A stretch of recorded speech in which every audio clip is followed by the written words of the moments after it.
केंद्रीय गृह मंत्री अमित शाह के तेलंगाना दौरे को पश्चिम तट पर गंभीर चक्रवाती परिस्थितियों के मद्देनजर स्थगित कर दिया गया है।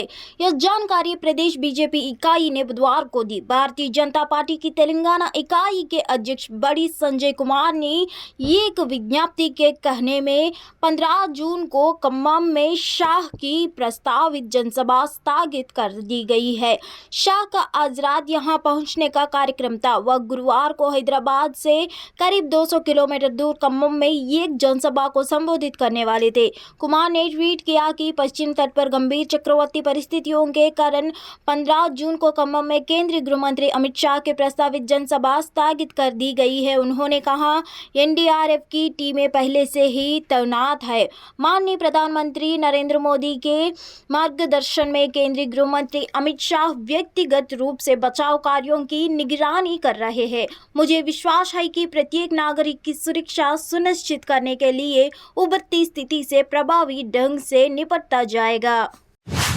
दिल्ली विश्वविद्यालय ने कॉमन सीट इलेक्शन सिस्टम की शुरुआत के साथ बुधवार को शैक्षणिक सत्र 2023 से 2024 के लिए 60 स्नातक कार्यक्रमों में प्रवेश प्रक्रिया शुरू कर दी। दिल्ली विश्वविद्यालय के कुलपति योगेश सिंह ने बताया कि नए शैक्षणिक सत्र के लिए कक्षाएं 16 अगस्त से शुरू होने की उम्मीद है। इससे शैक्षणिक कैलेंडर वापस पटरी पर आने की संभावना है, जो पिछले 3 वर्ष से कोविड महामारी के कारण बाधित हुआ था। सिंह ने पंजीकरण के लिए CSS पोर्टल की शुरुआत की। पंजीकरण शुल्क अनारक्षित तथा अन्य पिछड़ा वर्ग के छात्रों के लिए 250 रुपये और अनुसूचित जाति, अनुसूचित जनजाति तथा दिव्यांगजन छात्रों के लिए 100 रुपये है। कुलपति ने कहा कि छात्र विश्वविद्यालय के 68 कॉलेज में 78 स्नातक प्रोग्राम के अलावा 198 BA प्रोग्राम में दाखिल ले सकते हैं। दिल्ली विश्वविद्यालय के सभी कॉलेज में कुल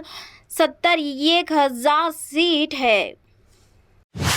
भीषण चक्रवाती तूफान बिपरजॉय के आज शाम गुजरात के तट से टकराने की संभावना है। इसकी दिशा बदल गई है। ऐसे में गुजरात के लिए खतरा बढ़ा है। पहले बिपरजॉय पाकिस्तान में समुद्री तट की तरफ बढ़ रहा था, लेकिन अब थोड़ा पूरब की ओर मुड़कर ये उत्तरी गुजरात तट की तरफ जा रहा है। दिशा बदलने के साथ साथ एक बदलाव ये भी है कि तूफान की गति भी बढ़ गई है। साइक्लोन 15 जून की शाम को जकाऊ पोर्ट के पास तट से टकराएगा। उस समय समुद्री हवाओं की रफ्तार 125 से 135 किलोमीटर से लेकर 150 किलोमीटर प्रति घंटे तक रह सकती है। बिहार में महागठबंधन में दरार पड़ती नजर आ रही है। पूर्व उप मुख्यमंत्री जीतन राम मांझी के बेटे संतोष के नीतीश मंत्रिमंडल से इस्तीफा देने के बाद बिहार की राजनीति में लोकसभा चुनाव से पहले काफी उठापटक देखने को मिल रही है। हिंदुस्तानी अवाम मोर्चा के संस्थापक जीतरामन मांझी के बुधवार को बिहार के मुख्यमंत्री नीतीश कुमार पर अपने पुत्र संतोष सुमन के राज्य मंत्रिमंडल से बाहर हो जाने का टिकरा फोड़ा। सुमन के कैबिनेट से इस्तीफा देने के एक दिन बाद अपनी चुप्पी तोड़ते हुए जीतन राम मांझी ने 8 साल से अधिक समय पहले उन्हें इस्तीफा देने के लिए मजबूर किए जाने का भी जिक्र किया। 8 साल से अधिक समय पहले मांझी के मुख्यमंत्री पद से हटने के बाद ही जनता दल यूनाइटेड के प्रमुख नीतीश कुमार सत्ता में लौटे थे।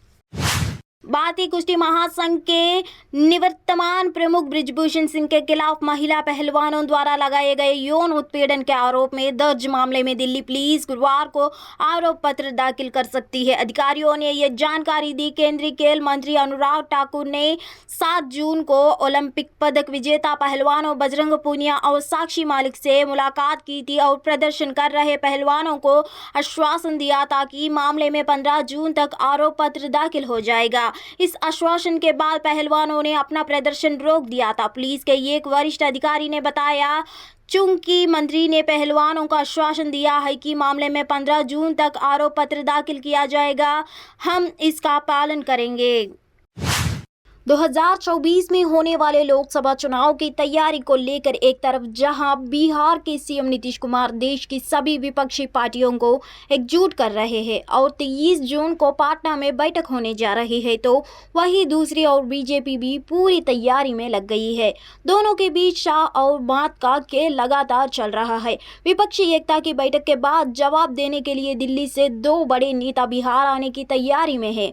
बीजेपी विपक्षी एकता की बैठक के दूसरे दिन से ही 2 बड़े कार्यक्रम का आयोजन कर रही है। दिल्ली में बुधवार को बिहार बीजेपी कोर कमेटी की बैठक की गई। इसमें बिहार के दिग्गज नेता पहुंचे हुए थे। 2024 के लोकसभा चुनाव को लेकर कई विषयों पर चर्चा हुई।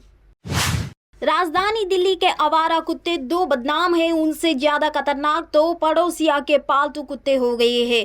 कुत्ते के औटक से संबोधित अधिकांश मामले अब पड़ोसियों के कुत्ते के आने लगे हैं। यानी दिल्ली में अगर आपके पड़ोस में किसी ने कुत्ते पाल रखे हैं तो आपको सावधान रहने की जरूरत है। ऐसे इसलिए कि वो कभी भी अपने मालिक की लापरवाही से आप पर हमला कर सकता है। कुछ ऐसे ही मामला दिल्ली के शहदरा स्थिति कॉलोनी से सामने आया है। गीता कॉलोनी में 5 साल के मासूम बच्चे को पड़ोसी के पालतू कुत्ते द्वारा काटने को गंभीर मामला सामने आया है, जिसमें मासूम बच्चा बुरी तरह से जख्मी हो गया और उसके बाएं हाथ की हड्डियां टूटकर चकनाचूर हो गई।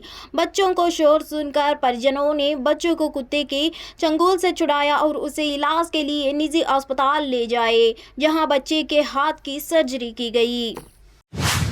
प्रधानमंत्री नरेंद्र मोदी ने यूएनजीए में शहीद संरक्षकों को लिए नए स्मारक दीवार बनने के प्रस्ताव को मंजूरी मिलने पर खुशी जताई है। पीएम मोदी ने गुरुवार को यानी आज कहा कि शहीद संरक्षकों को लिए नई स्मारक दीवार स्थापित करने के भारत के प्रस्ताव को संयुक्त राष्ट्र महासभा में स्वीकार कर लिया गया है। प्रधानमंत्री ने इस प्रस्ताव का समर्थन करने वाले सभी देशों का आभार जताया। उन्होंने कहा कि यूएनजीए में पारित प्रस्ताव को रिकॉर्ड 190 देशों ने सह प्रायोजित किया है। प्रधानमंत्री ने ट्विटर पर लिखा, मुझे खुशी है कि शहीद संरक्षकों के लिए एक नई स्मारक दीवार स्थापित करने संबंधी प्रस्ताव संयुक्त राष्ट्र महासभा में पारित हो गया है। प्रस्ताव को रिकॉर्ड 190 देशों में सह प्रायोजित किया। समर्थन के लिए आप सभी का आभारी हूँ। प्रधानमंत्री नरेंद्र मोदी का अमेरिका दौरा कई महीनों में खास है। कई क्षेत्रों के दिग्गजों की नजरें पीएम मोदी के इस दौरे पर टिकी हुई है।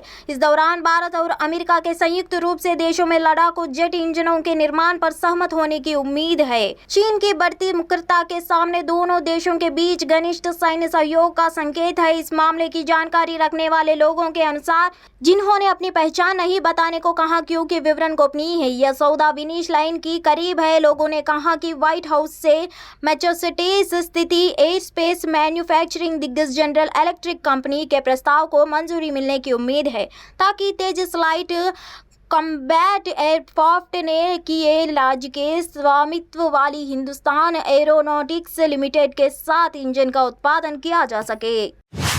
अगर यह पूछा जाए कि मध्य प्रदेश में हाई प्रोफाइल सीटों में किस सीट का नाम सबसे आगे है, तो इनमें इंदौर की विधानसभा 3 का नाम सबसे पहले आएगा। इंदौर की नंबर 3 विधानसभा सीट से बीजेपी महासचिव कैलाश विजयवर्गीय के बेटे आकाश विजयवर्गीय विधायक है। आकाश विजयवर्गीय यहां से पहली बार ही इलेक्शन में खड़े हुए और विधायकी का ताज पहन लिया।